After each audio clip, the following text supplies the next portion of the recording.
Leitura diária. Josué, capítulo 22. O regresso das tribos do leste. Josué convocou as tribos de Ruben, de Gade e a metade da tribo de Manassés e lhes disse: Vocês fizeram tudo o que Moisés, servo do Senhor, ordenou durante muito tempo, e até hoje vocês não abandonaram os seus irmãos, mas cumpriram a missão que o Senhor, o seu Deus, lhes entregou. Agora que o Senhor, o seu Deus, já concedeu descanso aos seus irmãos israelitas, como tinha prometido, voltem para casa, para a terra que Moisés, servo do Senhor, lhes deu no outro lado do Jordão. Mas guardem fielmente o mandamento e a lei que Moisés, servo do Senhor, lhes deu. Que amem o Senhor, o seu Deus, andem em todos os seus caminhos, obedeçam aos seus mandamentos, apeguem-se a Ele e o sirvam de todo o coração e de toda a alma.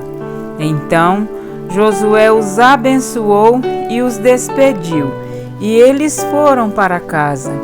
A metade da tribo de Manassés, Moisés dera terras em Bazã, e a outra metade da tribo, Josué dera terras no lado oeste do Jordão, junto com os outros israelitas. Ao mandá-los para casa, Josué os abençoou, dizendo: Voltem para casa com as riquezas que juntaram, grandes rebanhos, prata, ouro, bronze e ferro, e muitas roupas. Dividam com os seus irmãos os despojos de seus inimigos.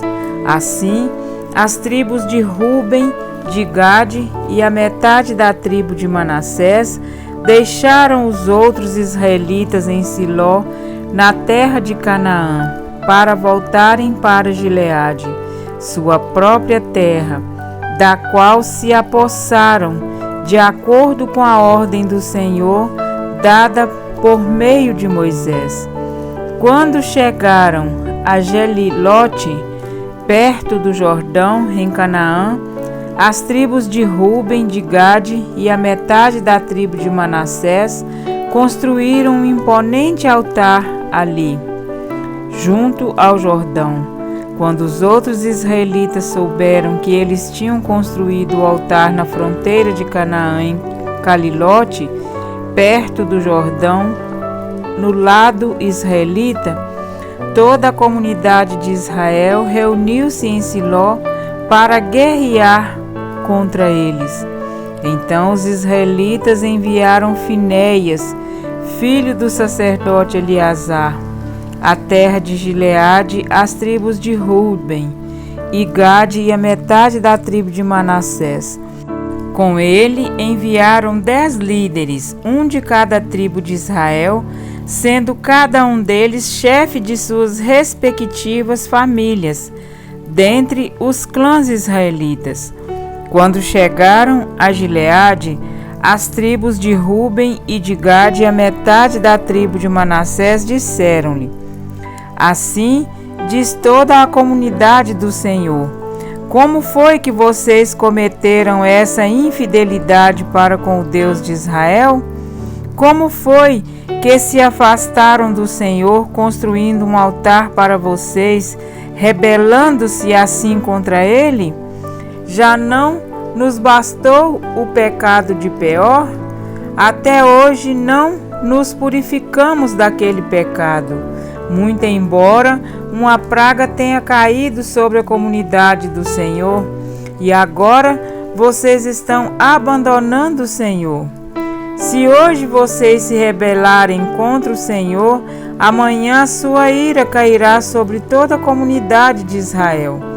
Se a terra que vocês receberam como propriedade está contaminada, passem então para a terra que pertence ao Senhor, onde está o tabernáculo do Senhor, e se apossem de um território entre nós, mas não se rebelem contra o Senhor nem contra nós, construindo para vocês um altar que não seja o altar do Senhor, o nosso Deus. Quando Acã, filho de Zerá, foi infiel com relação às coisas consagradas, não caiu a ira sobre toda a comunidade de Israel? E ele não foi o único que morreu por causa do seu pecado. Então, as tribos de Ruben, de Gade e a metade da tribo de Manassés responderam aos chefes dos clãs de Israel: o poderoso Deus, o Senhor, o poderoso Deus, o Senhor, Ele sabe, e que Israel o saiba, se agimos com rebelião ou infidelidade para com o Senhor, não nos poupem hoje. Se construímos nosso próprio altar para nos afastarmos do Senhor e para oferecermos holocaustos e ofertas de cereal, o sacrifício de comunhão sobre ele, que o próprio Senhor nos peça contas disso. Ao contrário, fizemos isso temendo que no futuro seus descendentes digam aos nossos: que relação vocês têm com o Senhor, com o Deus de Israel? Homens de Ruben e de Gade, o Senhor fez do Jordão uma fronteira entre nós e vocês. Vocês não têm parte com o Senhor. Assim os seus descendentes poderiam levar os nossos a deixarem de temer o Senhor. É por isso que resolvemos construir um altar, não para holocaustos ou sacrifícios, mas para que esse altar sirva de testemunho entre nós e você e as gerações futuras, de que cultuaremos o Senhor em seu santuário com nossos holocaustos, sacrifícios e ofertas de comunhão. Então, no futuro, seus descendentes não poderão dizer aos nossos: vocês não têm parte com o Senhor. E dissemos: se algum dia disserem isso a nós ou aos nossos descendentes, responderemos: vejam a réplica do altar do Senhor que os nossos antepassados construíram, não para holocaustos ou sacrifícios, mas como testemunho entre nós e vocês. Longe de nós nos rebelarmos contra o Senhor e nos afastarmos dele, construindo para holocaustos, oferta de cereal e sacrifícios, um altar que não seja o altar do Senhor, o nosso Deus, que está diante do seu tabernáculo. Quando o sacerdote Finéias e os líderes da comunidade, os chefes dos clãs dos israelitas, ouviram o que os homens de Ruben, de Gade e de Manassés disseram, deram-se por satisfeitos. E Finéias, filho do sacerdote Eleazar, disse a Ruben, a Gade e a Manassés: hoje sabemos que o Senhor está conosco, pois vocês não foram infiéis para com o Senhor. Assim vocês livraram os israelitas da mão do Senhor. Então Finéias, filho do sacerdote Eleazar, e os líderes voltaram do encontro com os homens de Ruben e de Gade em Gileade, e foram para Canaã, dar relatório aos outros israelitas. Estes se alegraram com o relatório e louvaram a Deus, e não mais falaram em guerrear contra as tribos de Ruben e de Gade, nem em devastar a região onde eles viviam. Os homens de Ruben e de Gade deram ao altar este nome, um testemunho entre nós de que o Senhor é Deus. Amém? Para refletir. No capítulo de hoje, Josué chamou os rubenitas, os gaditas e a meia tribo de Manassés para abençoá-los e despedi-los para casa. Conforme haviam prometido, assim o fizeram. Estiveram lutando junto às demais tribos na conquista de Canaã. Não desampararam seus irmãos, mas tiveram o cuidado de guardar o mandamento do Senhor.